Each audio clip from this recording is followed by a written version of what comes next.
गुरु विष्णु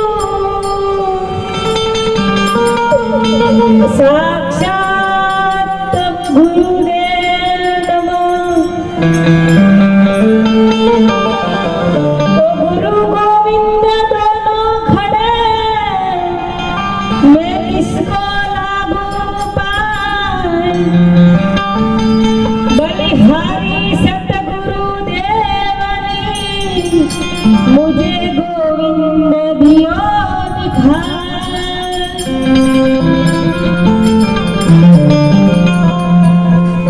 वर्षे वर्षो पछी गुरुजी रे मरिया, गुरुजी नवाया कडाव्या होजी रे। वर्षे वर्षो पछी गुरुजी नवाया कडाव्या होजी रे।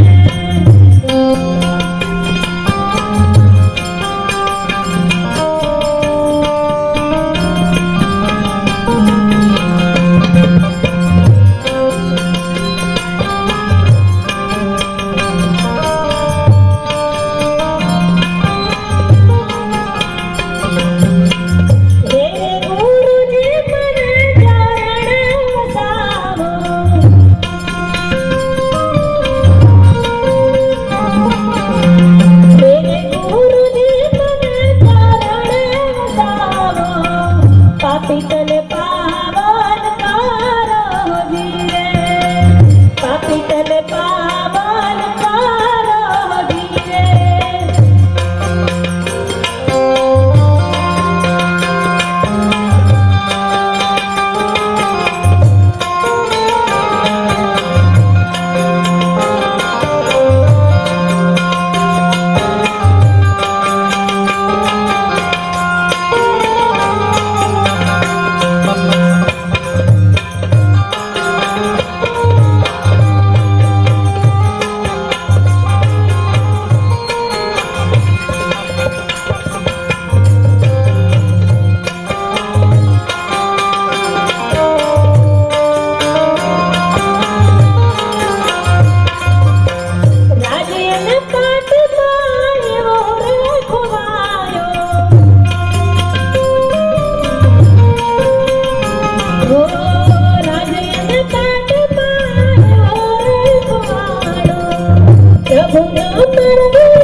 કાઉન્સેલિંગ કરે છે, પરામર્શ કરે છે, એને સમજાવે છે કે બાપુ આપણે કાંઈ નથી, પણ આપ એવું કરો, સવારમાં ઉઠીને રોજ માળા ફેરવજો, બરાબર કે, અને પક્ષીને એક મુઠ્ઠી ચણ નાખજો, બરાબર કે.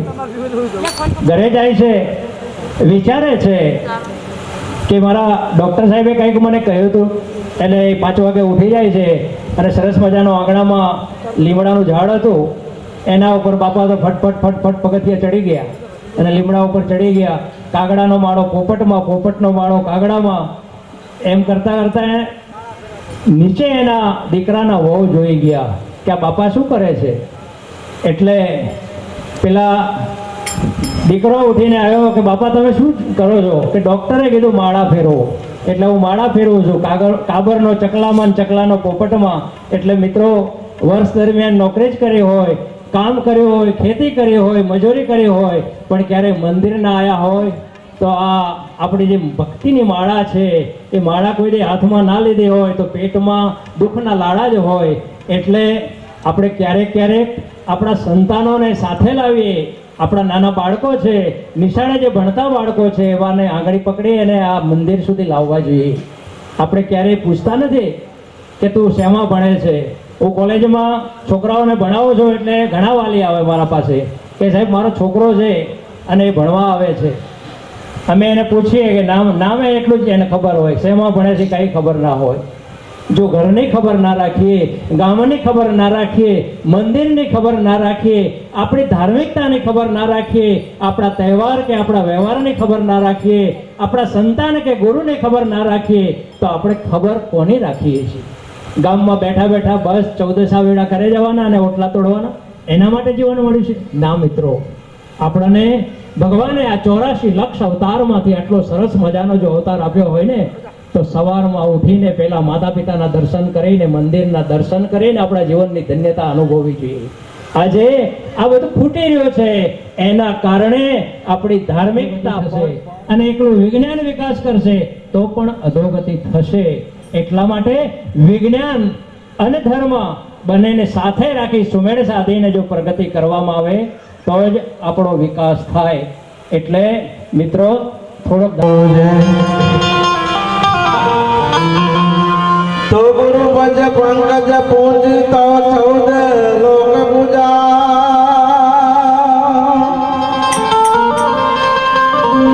શિવ વિરંજન શારદા દસ ગુરુ તનાગા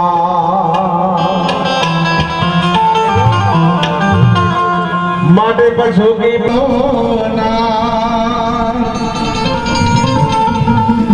कबीर माखन खा गया साज भी है संसार.